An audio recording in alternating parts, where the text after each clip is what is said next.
What's poppin', fanatics? Today we're going to be going over a tutorial of how to use Google Spreadsheets while combining lessons from my first two videos. So we're going to try to recreate the spending spreadsheet as well as our financial goal of buying a house. So let's finance, humans. This is going to be pretty free form. Hope you guys don't mind. Spreadsheets. So the first thing we want to recreate is the annual expenses summary box. Merge these cells. So before I do that, I like to use a lot of keyboard shortcuts. So if you press the shift key, hold down the shift key and then move with the left or right arrow, you can select multiple cells. So that's what I just did here. Click the merge cells. We're going to center this.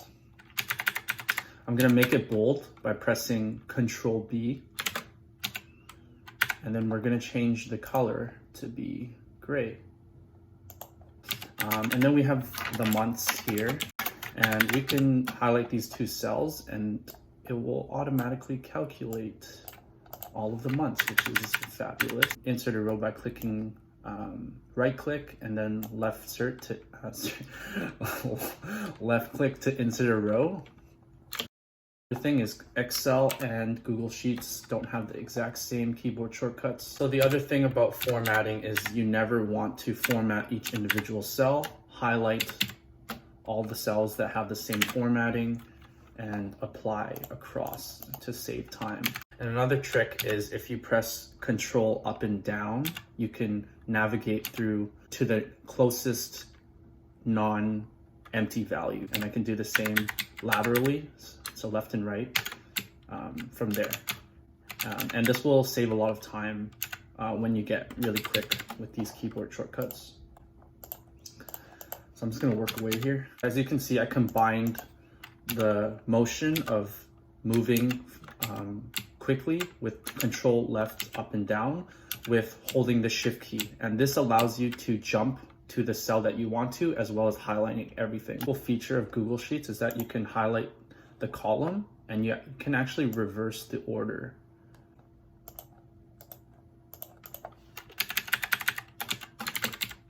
So now that I have everything, all the months here, looking good. And we'll just put bubble T here for the sake of continuity. And we're just gonna copy this. So now we're gonna add the totals down here and we're gonna sum the values. So this formula takes in a range or a group of cells and adds all of the values that are numbers together. So we're going to copy this and we're going to paste it there. And we're just going to do that for all of the months. And I really would recommend getting a clicky keyboard. It just makes your productivity seem so much more effective. I don't know if that's actually true, but I feel that way. And now we can do some linking. So here, I'll just do link to this value here. So we actually want to keep the same row when we drag it down. So we're going to do an absolute value or a dollar sign. And this makes sure that the formula stays within the same column when you drag it down. Or same row. I can't alphabet clearly. And LMNOPQRSTUV.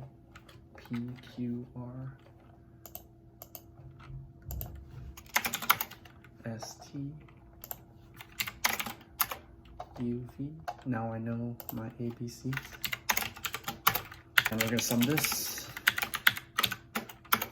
And I'm sure there's a faster way to recreate this sheet, but I'm doing this free form. So sorry, my computer science fellows. So the first thing we want to do here is link the monthly budget here. So the first thing we're going to use is this indirect formula, which allows us to access the value of a cell if you call it literally. So I'm calling C8, which is June's total, and it grabs the value, which is 0. So that's the first formula that we have. So first we got the column C that we want. And then we want to find today's date. Put in the now formula it gives us this date value, and then putting over month around it gives us the numerical value of the month, which is 12. And so because we started at row 3, we're actually 2 rows deeper than 12. And for that reason, now that we have a value of 12 in this month, we need to add 2 here. And this gives you a remaining budget for December. And to make this more obvious, I can do the same thing here. This time A and. And then our current savings rate will be equal to this annual amount divided by total amount that we've earned. We're big ballers, and give us salary of this amount.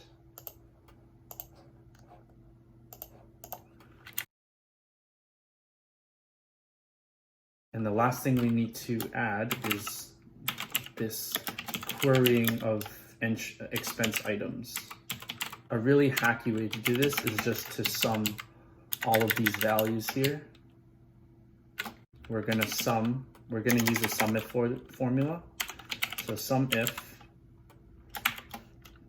sums the value based off of a condition. The first thing you input into the formula is a range. And so this is its condition range. So our condition will be gas. And what that means is essentially within this range of cells, are any of these values equal to gas? And if yes, then you're going to sum it. If you don't specify a third value, it's just going to sum the values in E3 to E15. You can't sum words, and so that's not going to work. So we need to specify a third value, which is the range of values that we actually want to add together, and that's how we get 40. So now we can just copy this formula into all of these cells. And the reason why it doesn't work is because when you drag a formula and you don't have absolute values, it also changes the value columns or rows depending on where you drag it. So we put a dollar sign here, a dollar sign here, and we're gonna copy this and then drag it over.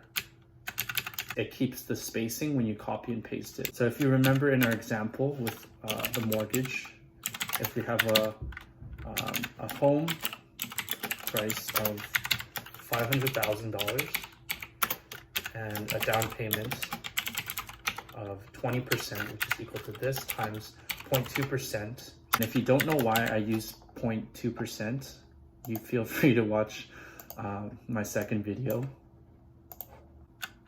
Let's use a pseudo character name. Let's call him Jimmy. So Jimmy's life savings. So Jimmy is a 25-year-old that just graduated from college, and now he's working as a full-time Uber Eats driver. And he's making a killing. He's making $36,000 a year after taxes. He's saving like crazy, and he also has a life savings of $50,000 currently. So this is the remaining amount of value that Jimmy needs in order to make his down payment value of $100,000. In just this 1 year alone, he's going to be saving, or he's going to be increasing by $33,000. So we're going to subtract this value for this year, and now next year he only needs to save $16,000. So we can take this $16,000 value and divide it by this annual income. So we actually get 46.89%.